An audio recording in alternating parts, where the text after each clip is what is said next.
Bonsoir à tous et à toutes. Nous sommes réunis donc ce soir pour la suite de notre cours sur le sujet général relatif à la cacheroute et plus précisément les lois relatives à l'immersion d'un ustensile, ce qu'on appelle Tividat Kelim.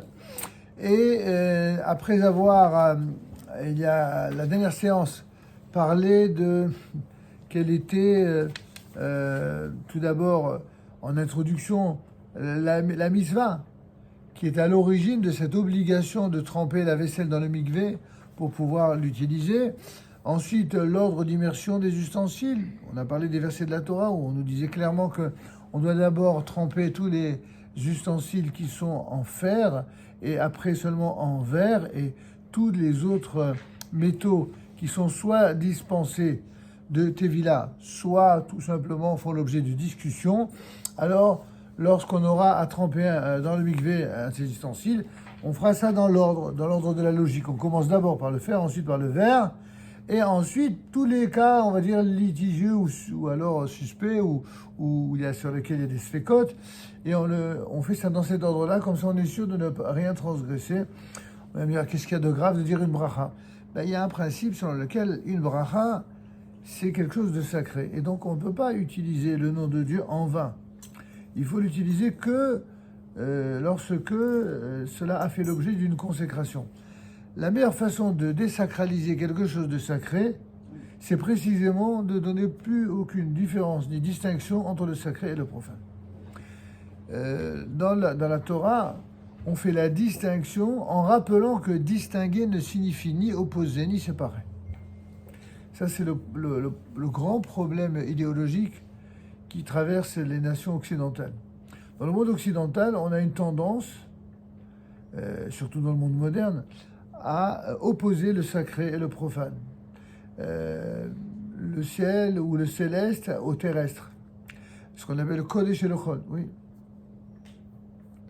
Dans la Torah, toute la démarche de la Torah, c'est exactement la démarche opposée à cela. C'est comment apprendre à unifier, sans les opposer, le sacré et le profane. Comment y arriver? En sachant les distinguer. On ne vous demande pas de vivre sur une autre planète dans le monde terrestre. Dans le monde terrestre, vit selon la réalité du monde terrestre. Mais sache qu'en tant qu'appartenant à ce peuple a pour mission d'élever toutes les dimensions matérielles à un niveau spirituel beaucoup plus grand. Ça, c'est notre vocation, c'est notre démarche, et on a besoin pour ça de la Torah. C'est pas vrai que dans le domaine des idées ou dans le domaine de la foi, c'est également vrai dans le domaine de la pratique. Et c'est pourquoi on mange d'une certaine manière, c'est pourquoi on a des règles, parfois faciles à comprendre, parfois un peu moins faciles à comprendre. Ce qu'on essaie de traverser ensemble, c'est d'établir cette sorte de juste milieu, justement entre la lettre et l'esprit de la loi. La forme étant importante et le contenu encore plus. Si on relativise le fond et que au niveau formel, on dit que finalement, voilà, tout ça c'est que symbolique, on arrive à désacraliser tout. Et c'est une des choses qui, du point de vue du judaïsme, dont s'est rendu responsable le monde chrétien. Le monde chrétien, c'est rien d'autre que des juifs qui ont décidé d'être ce qu'on pourrait appeler en termes d'aujourd'hui les premiers libéraux de l'histoire. Les premiers libéraux de l'histoire, enfin les tout premiers, certains font commencer ça à Korach, le cousin de Moïse, qui remet en cause la légitimité de son propre cousin Moïse, mais également la légitimité du leadership du peuple d'Israël. Dès qu'on remet en question le leadership, c'est souvent pour attaquer les idées, pour attaquer les conceptions. Et dans la Torah, la raison pour laquelle, juste après l'amour de Dieu, le respect de Dieu, la crainte de Dieu, il y a l'amour des maîtres d'Israël, la crainte, etc. C'est pas pour déifier les maîtres, évidemment pas, certainement pas. C'est pour comprendre qu'il n'y a pas d'autre moyen dans le monde terrestre de servir Dieu et de respecter la loi divine qu'en passant par le respect de ceux qui incarnent les maîtres qui veillent au respect de cette loi. C'est aussi simple que cela. Si vous voulez être en porte-à-faux en contradiction ou en contravention avec la loi, ben, il suffit de porter un seul nom, c'est insoumis. Certains en savent quelque chose. Les insoumis, en fait, ils sont insoumis à tout. Insoumis à tout.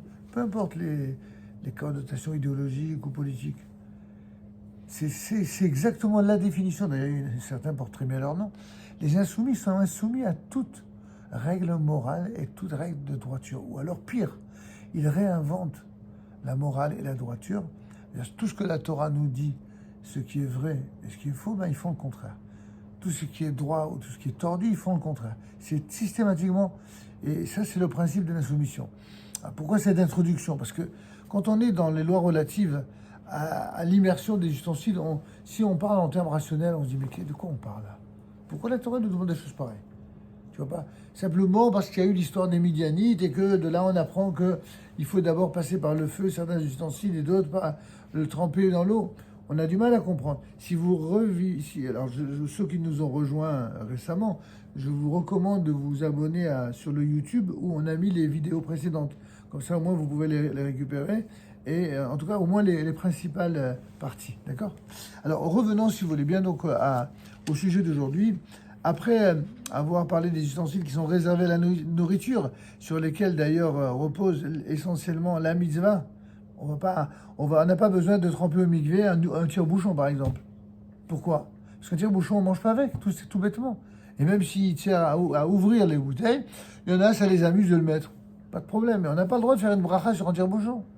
Ça t'amuse de le mettre dans le mikvé, vous savez pas que ça, pourquoi pas? Mais c'est pas une mitzvah. Et faire une bracha pour un tire-bouchon, ça va pas. Il faut le faire vraiment sur ce qu'on appelle kelé seouda, c'est-à-dire des ustensiles qui servent à se nourrir.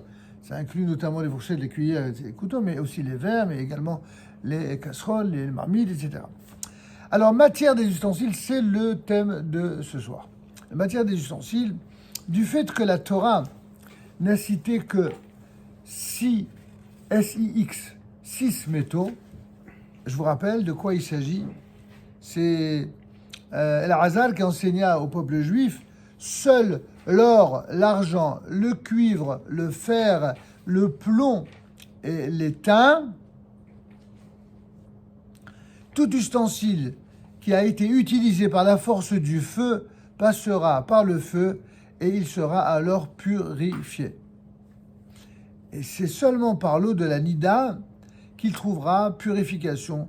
Et tout ustensile n'ayant pas été utilisé sur le feu sera purifié par l'eau. De là, on apprend deux choses. Qu'il y a une première type de purification que dans les lois, par exemple sur Pessah notamment, on appelle la Haga'ala et le liboun. Je vais dire dans l'ordre. Le liboun, c'est le fait de chauffer à blanc. Tout ce qui passe par le feu, c'est-à-dire les grilles du four, c'est-à-dire les plaques du four et également toutes choses comme les grilles de grillade, etc. Toutes choses qui passent par le feu lorsqu'il nécessite une cachérisation ou une purification, que ce soit de Chametz à Pessah, de Chametz à Kasher et Pessah, ou de Taref à Kasher, il faut que ça passe par le feu. Il faut passer ça au chalumeau. Ou éventuellement, ce qui concerne un four, comment on appelle l'électrolyse, pyrolyse, pyrolyse, excusez-moi. Alors la pyrolyse, parce que c'est à une température extrêmement élevée. Voilà. Ça, c'est donc tout ce qui, encore une fois, a fait l'objet d'un problème de cachérisation par le feu, il doit être cachérisé par le feu. C'est clair? Par contre, en ce qui concerne l'eau, c'est la purification par l'eau. Donc ça va concerner les verres, mais également tout ce qui est en verre, ou tout ce qui est également, parfois même en fer, mais qui n'est jamais utilisé a priori par le feu. Vous savez, une fourchette, une casserole, alors c'est vrai que la casserole, vous allez me dire, elle est sur le feu, c'est vrai. Mais elle est que sur le feu, elle n'est pas entourée, elle n'est pas chauffée à blanc. Vous comprenez? C'est pas à ce point. Donc, à la limite qu'une casserole, si elle ne s'abîme pas, vous pourriez aussi la passer par le feu. Mais si elle risque de s'abîmer, vous la passez par l'eau et cela suffira. Et l'eau, il s'agira de l'eau bouillante en ce qui concerne l'ébouillantage. Maintenant, on va comprendre, parce qu'il y a toujours une confusion entre le fait de cachériser quelque chose qui n'est pas cachère et le fait simplement de tremper au mikvé pour rendre l'ustensile utilisable. C'est deux choses distinctes, il ne faut pas se tromper. Pour l'instant, on a parlé des lois d'immersion d'un ustensile. On verra que ce n'est pas la même loi concernant celui qui est tout neuf. Et la raison pour laquelle vous le mettez au mikvé, c'est pour avoir l'utilisation le droit de l'utiliser en tant qu'ustensile de cuisine. Là, il ne s'agit pas de cachérisation, puisqu'il n'est pas taref, il n'a jamais été utilisé. Vous comprenez? À ne pas confondre avec un ustensile que vous voulez cachériser parce qu'il a été taref et que vous voulez rendre cachère. Hein, ce sont deux choses distinctes, c'est que ce soit bien clair. Donc, quelles seront les matières concernées dans ces ustensiles? Du fait que la Torah n'a donc cité que ces 6 métaux que je vous ai cités, seuls les ustensiles constitués à base de ces métaux-là devront être trempés. Le Talmud enseigne toutefois qu'une matière aux mêmes propriétés que le métal, c'est-à-dire un matériau qui va fondre à haute température, sera soumis à la même loi que le métal. Donc ça va inclure tous les alliages, y compris les alliages modernes, et ils auront le même statut que le métal en général. Et donc le Talmud conclut que les ustensiles en verre doivent tous y être trempés dans un bain rituel. Pourquoi? Parce que là aussi ils peuvent fondre, le verre peut fondre, ça fait très bien dans une verrerie. Toutefois, l'immersion de ce matériau ne relève que d'une injonction d'ordre rabbinique. Donc si vous voulez retenir, pour faire court, la différence qu'il y a entre l'obligation de tremper au mikvé un ustensile en fer et un ustensile en verre, c'est tout simplement que l'ustensile en fer, son obligation, elle est min ha-Torah, c'est la loi de la Torah elle-même qui exige de le tremper, alors que l'ustensile en verre, c'est midérabanan, c'est une obligation d'ordre rabbinique. Et comme vous le savez, quand on a 2 mitzvot de nature différente, en général, on va faire passer celle qui est mina Torah avant celle qui est midérabanan. C'est la raison pour laquelle on trempera d'abord les ustensiles en fer et ensuite ceux qui sont en verre. Sauf si évidemment vous n'avez que du verre à tremper. Dans les deux cas, vous ferez la bracha. C'est clair pour tout le monde, oui? Mais ça ne change rien sur leur importance. Quoi qu'il arrive, on doit le faire. Ah, quoi qu'il arrive, sur l'importance de la misa, vous voulez dire? Bien sûr, absolument. Absolument. Il n'y a pas de hiérarchisation entre les deux. Enfin, Il y a juste un ordre de priorité. Justement parce que là, il est midoraita et l'autre midérabanan. On fait passer celui qui est en fer. Si vous devez par exemple tremper au mikvé une casserole en fer, des fourchettes, couteaux, cuillères en fer et des verres, alors on fera passer le fer avant le verre. Si vous avez oublié, que vous avez fait le contraire, c'est pas très grave. Mais c'est comme ça que l'usage veut. Voilà. On aime bien les choses ordonnées hein, quand on respecte la halakha. C'est clair pour tout le monde? Alors on continue. Alors, donc on a dit que l'immersion de ce matériau, donc le verre, ne relève que d'une injonction d'ordre rabbinique. Qu'en est-il cette fois les ustensiles en argile, en bois, en marbre ou même en pierre? C'est aussi des matériaux malgré tout, qui ne sont ni en fer ni en verre. Quid de ces matériaux-là? Réponse: tous les ustensiles en argile, en bois, en marbre ou en pierre ne doivent pas subir d'immersion dispensée de mikvé, à moins que ces matériaux ne soient qu'externes et qu'à l'intérieur, dans leur paroi interne, c'est-à-dire la paroi avec lesquelles l'aliment consommable entre en contact direct, eh bien, elle ne soit recouverte de fer ou de verre, ce qui est logique. C'est-à-dire qu'il y a quand même du fer ou du verre, vous savez, dans ces matériaux notamment très modernes et qui veulent, soi-disant, faire style comme ça. De plus en plus, vous avez des choses comme ça. À l'extérieur, ils sont d'un matériau et à l'intérieur d'un autre matériau. Alors, si le matériau interne, celui qui est justement en contact avec les aliments que vous allez consommer, il est en fer ou en verre, là, bien sûr, vous allez le tremper au mikvé. Mais comme on l'a dit précédemment, puisque ça fait l'objet d'une discussion entre les décisionnaires, on le mettra qu'en troisième. Après le fer, puis le verre, on mettra ces matériaux-là. On ne fera pas la bracha directe et d'emblée sur ces matériaux-là. On fera la bracha sur celui en fer ou éventuellement en verre. C'est clair pour tout le monde? Selon Maran Abed Yosef, c'est-à-dire le décisionnaire des communautés séfarades,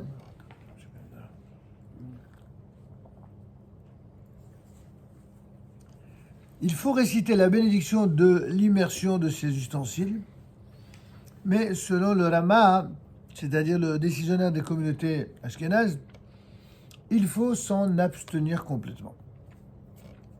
Et d'autres décisionnaires préconisent de le tremper avec d'autres ustensiles pour lesquels la nécessité d'immersion ne fait aucun doute afin de s'acquitter de la bénédiction. C'est ce que moi je vous ai dit d'emblée, parce que c'est ma préconisation pour sortir de tout doute dans cette discussion.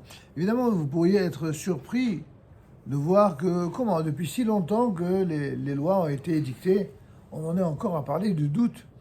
Quand on dit un doute, c'est pas nous qui avons un doute aujourd'hui. La discussion, on dit de la discussion jaillit la lumière. Sauf que la discussion jaillit la lumière lorsqu'on la recherche, cette lumière. Il y a des gens qui ont le don d'aller toujours rechercher l'obscurité. Il y a des gens qui aiment les embrouilles, qui aiment les complications. Donc, si vous voulez respecter la loi et éviter les complications, alors faites toujours ce que la loi vous recommande de faire, ce qu'on appelle les khatehila, c'est-à-dire a priori. A priori, il y a, pour faire court, il y a entre 10 et 50 nuances de niveau de halakha selon les sujets. Donc, ce qu'on doit toujours faire quand on est un juif pieux, c'est de faire de la meilleure façon possible. C'est ce qu'on appelle le lechatrila du lechatrila. L'a priori de l'a priori, c'est comme ça qu'il faut faire. Oui, mais des fois, malgré mon intention sincère de vouloir faire au mieux, parfois les conditions pour faire au mieux ne sont pas réunies. Elles ne dépendent pas que de moi. Ah, si c'est le cas, alors on est dans un cas d'espèce différent. On peut même être dans un cas où on est carrément bédié avad. J'aurais pas dû faire ça, mais bon, maintenant je suis comme ça, alors qu'est-ce que je fais? Exemple tout simple, même dans le domaine de la cache-route ou même du Shabbat. Vous savez qu'il faut avoir une vaisselle de viande et une vaisselle de lait. Il faut également avoir des lavabos différents. Ok. Vous le savez et vous respectez ça. Et un jour, vous n'avez pas dormi de la nuit, vous êtes creux, vous êtes décontracté, vous êtes disputé avec quelqu'un et vous êtes planté. On n'est plus dans l'a priori. Mince, qu'est-ce que j'ai fait? Purée. J'ai mélangé une cuillère de lait dans une casserole de viande. Ah, qu'est-ce que je fais? C'est pas la fin du monde. Il faut connaître la halakha. Vous pouvez pas l'inventer, la halakha. Si vous avez fait quelque chose qu'il fallait pas faire, on va vous dire quelle sera la rate dans un tel cas. Vous comprenez? Alors, en l'occurrence, dans certains cas, l'élément qui a été mélangé, il suffira simplement de le laver à l'eau froide, puis après de le cachériser à l'eau bouillante. Et la même chose pour l'autre ustensile dans lequel il a été mélangé. Et d'autres fois, rien de tout ça. Ça dépend si ça a été fait à chaud, si ça a été à froid, s'il y avait de la viande ou pas. Si c'était uniquement dans un ustensile de viande ou s'il y avait de la viande vraiment. S'il y a eu un passage de goût à chaud ou pas. Vous comprenez? Quelqu'un, par exemple, il prend des pâtes au fromage. Ok, les pâtes au fromage, elles sont chaudes. Il a pris la cuillère et les cuillères de viande. Oh là là, mince, qu'est-ce que j'ai fait? Est-ce que je vais jeter? Est-ce que je vais jeter toute la... Comment? Ça dépendra, il y a des règles d'annulation, vous avez raison. Et le plus souvent, la partie nourriture sera sauvegardée en raison de la quantité, mais l'élément du litige, c'est-à-dire la cuillère en question, il faudra d'abord la rincer à l'eau froide pour ne pas la mélanger à nouveau. Et une fois qu'elle est rincée, dans certains cas, il suffira de la tremper 24 heures dans la terre, et zéro. Ou alors, d'autres fois, il faudra... Les plantes, elles sont pleines de... Ouais. Surtout chez moi, avec ma femme, on met partout. Voilà. Ça vous a donné des idées ou quoi? Non, c'est pas parce qu'elle a tenté de vous supprimer. Non, c'est uniquement parce que... c'est démodé, on n'utilise plus des couteaux pour ça. Enfin, à part ceux de la Hamas, malheureusement. Ouais. Les gars. Bon, enfin, c'est pas l'humour qui convient à la situation.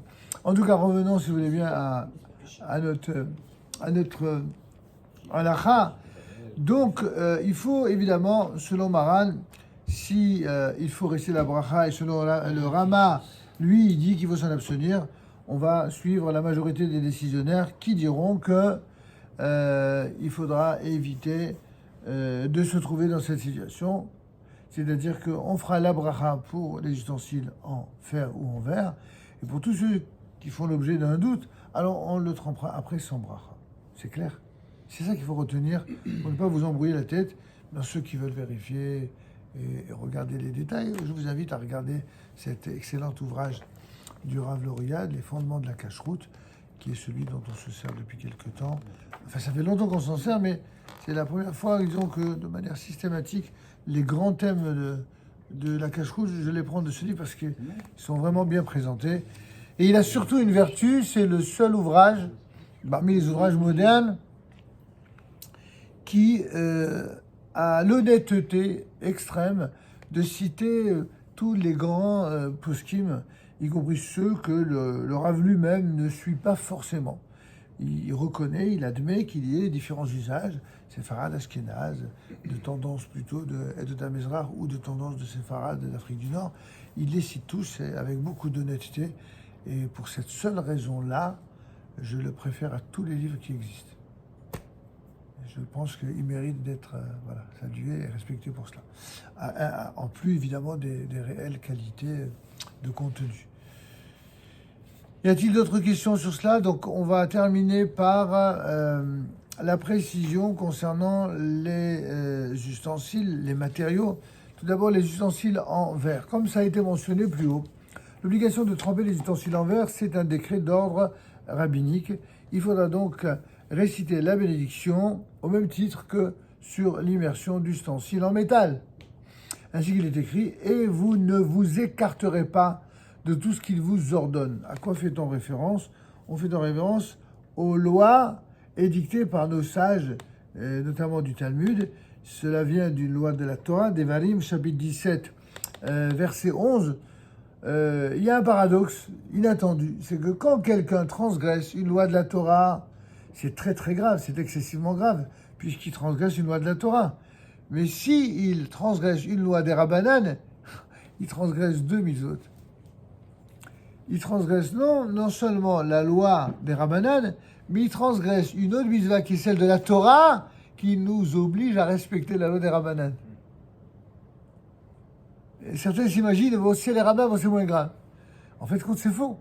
Quand c'est les Rabbanan, on ne parle pas des rabbins de quartier d'aujourd'hui, on parle des rabbins de l'époque du Talmud. Ces rabbins-là, ce sont des rabbins qui ont autorité pour donner les modalités d'application des lois Minatora. Et donc, lorsqu'ils ont institué des Rabbanan, ça nous oblige autant, sinon plus, d'une certaine manière, que les lois Minatora. C'est tout le problème des libéraux. Les libéraux, évidemment, ils se sont octroyés le droit de dire « Oui, bon, les rabbins, ça va. » Ils considèrent les rabbins comme leurs petits copains. Et assurément, apparemment, c'est pas leurs copains du tout. Donc, c'est même pas de l'humour. Alors, continuons. Donc, ce verset englobe toutes les ordonnances que nos sages nous ont prescrites. Donc, toutes les mitzvot dites du Midirabanan, on doit les respecter justement parce qu'il y a une loi Minatora qui nous dit tu feras conformément à ce qu'ils érigeront, ils décréteront. Tu ne t'écarteras point de ce qu'ils te diront, ni à droite ni à gauche. C'est marqué noir sur blanc dans la Torah. C'est pas les rabbins qui ont inventé ça, c'est écrit dans la Torah. Et donc, ainsi bien que l'obligation de tremper les ustensiles en verre émane de nos sages et non de la Torah, il faudra malgré tout prononcer la bénédiction. La fameuse bracha, je vous l'ai dit, je vous la répète, Baruch ata Amonai, Eloheinu melech haolam, asher kiddeshanu b'mitzvot avetzivanu al tevilat kelim. Seule différence avec la tevila que les dames réalisent de façon mensuelle, c'est al ha-tevila. Tout simplement, al ha-tevila. Et là, c'est al tevilat kelim, pour donc béni sois-tu éternel, notre Dieu roi du monde, qui nous a sanctifiés par ses commandements et nous a ordonné de tremper les ustensiles. D'accord? La loi est la même pour les ustensiles en pyrex ou en duralex, puisqu'aujourd'hui il existe différentes formes de verre qui sont sur le marché.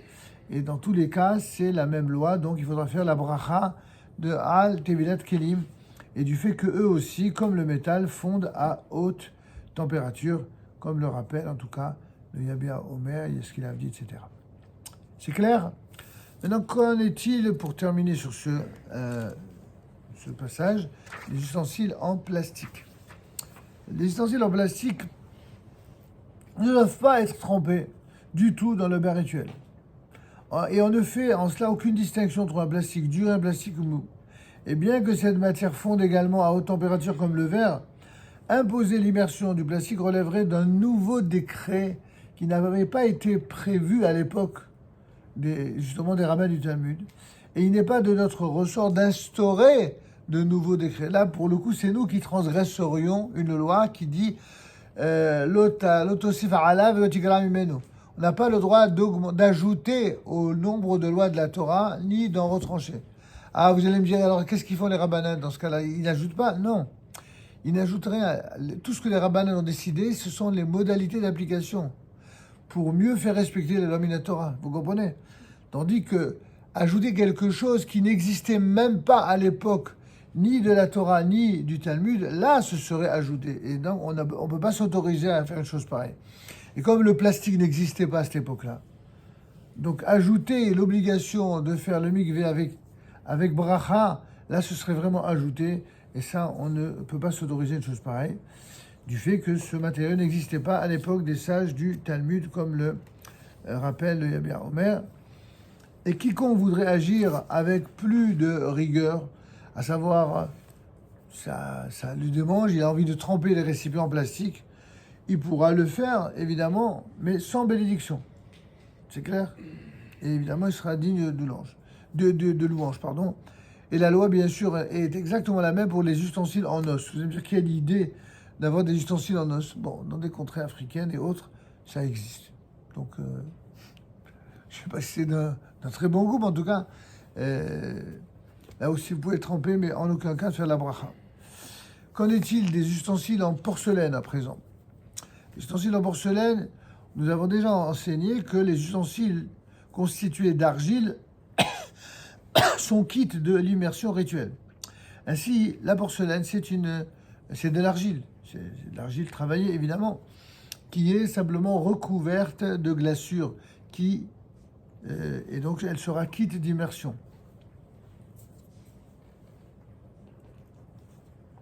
Néanmoins, certains décisionnaires considèrent que la glaçure, cette partie, vous savez, brillante qui entoure la porcelaine, a la même constitution que le verre. Et les récipients de porcelaine, pour cette raison-là, doivent être trempés selon eux. Et donc, quiconque voudrait agir avec plus de rigueur devra procéder à l'immersion des ustensiles en porcelaine, mais à nouveau sans réciter la bénédiction. On est en train de répéter le principe que je vous ai dit depuis le début. Je vous signale, il n'y a rien de nouveau. C'est juste, on rajoute une couche à chaque fois.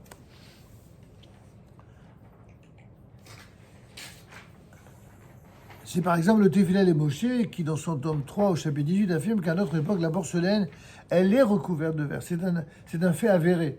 Enfin, sans jeu de mots avec le mot verre, mais un fait avéré que toutes les porcelaines sont véritablement toutes recouvertes de verre. Et c'est pour ça qu'il faut tremper, d'après lui.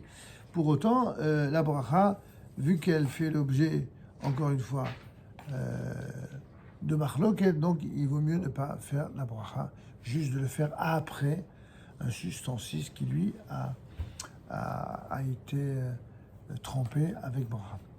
Aussi, celui qui avait pour habitude de tremper les ustensiles en porcelaine devra continuer à agir de la sorte, car il s'agit d'une mesure malgré tout louable de piété. En aucun cas, cependant, il ne pourra réciter la bracha avant l'immersion.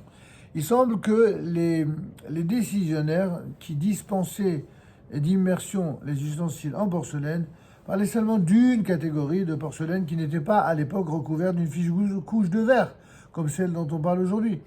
En effet, la pure porcelaine de Limoges, par exemple, vous savez, ces belles porcelaines de Limoges, elle est entièrement constituée de kaola et elle est dépourvue de toute matière supplémentaire. Alors, dans ce cas-là, ils admettraient certainement que la porcelaine de notre époque nécessite d'immersion, puisque c'est pas la même. Cependant, dans tous les cas de figure, on ne récitera pas la bénédiction avant l'immersion. Donc, immersion, oui, bracha, non. C'est clair pour tout le monde? On passe enfin aux ustensiles en aluminium. Alors, le problème de l'aluminium, il est clair. C'est que, bien que l'aluminium soit composé de métal, son immersion dans un bain rituel ne relève que d'une injonction d'ordre rabbinique, comme nous l'enseigne le Igrot Moshe, du fait que cela n'a pas été mentionné explicitement dans la Torah. Et tel semble être l'avis de nombreux autres poskim, tels que Tshuvot, Ve'anagod, etc. Si l'ustensile est en émail, c'est encore un matériau particulier. Si l'ustensile est en émail, certains déclarent nécessaire de le tremper avec la bénédiction. Par exemple, le Rav Meir Mazouz dans Or Torah, au nom de Maïm Hayim, de Rabbi Haïm Messas, dans le tome 1. Non, c'est pas Haïm Messas. Maïm Hayim, je crois que c'est Rabbi Yosef Messas, dont le livre s'appelle Maïm Hayim.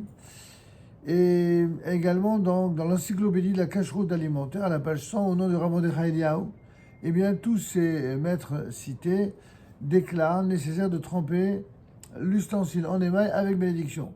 Et d'autres affirment qu'il ne faudra pas réciter la bénédiction. Là aussi, quand on a un doute, on le fera, on trempera, mais on fera la bénédiction avant sur les matériaux qui n'en font l'objet d'aucun doute.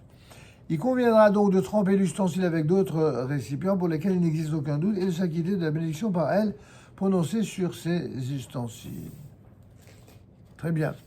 La semaine prochaine... attendez une seconde. Oui. La semaine prochaine, on parlera des différents autres types d'ustensiles. On parlera des ustensiles jetables, on parlera des boîtes de conserve, on parlera des ustensiles qui sont destinés à la conservation des aliments. Quel est leur statut exactement? C'est ambigu parce que d'un côté, ils ont de la nourriture à l'intérieur, on les utilise en tant que tels, mais on ne mange pas avec. Alors, est-ce que oui, est-ce que non? Quel est le quid du statut du thermos, par exemple, ou les ustensiles destinés aux aliments, mais qui sont non consommables? Vous voyez que toutes les questions ont été ici admirablement exprimées et envisagées, ainsi que les appareils électriques. Qu'est-ce qu'on peut faire, qu'est-ce qu'on ne peut pas faire? L'immersion également d'ustensiles divers, les ustensiles appartenant à une personne non juive et donc qui n'est pas soumis au mitzvot. Est-ce que, par exemple, un traiteur cachère qui a envie de louer une vaisselle qui est cachère dans le sens, elle n'a que des aliments cachers, mais elle appartient à une société où il n'y a que des non-juifs. Est-ce que le traiteur cachère est obligé de tremper au mikvé pour l'utiliser? Réponse non. Pourquoi? Parce qu'il appartient à une personne non-juive. Et quel sera le statut d'une personne non-juive qui devient juive? Est-ce que les ustensiles qui étaient non utilisés avant, est-ce qu'il devra les utiliser tels quels? Est-ce qu'il faudrait que les ustensiles passent au mikvé? Ou alors on va considérer que si lui il est passé au mikvé, les ustensiles vont subir le même sort, etc. Bon, c'est des questions qui peuvent vous prêter à sourire, mais qui vont être évoquées pour qu'en fait vous n'ayez plus aucun secret sur les lois, sur la conversion. Pardon? Non, mais...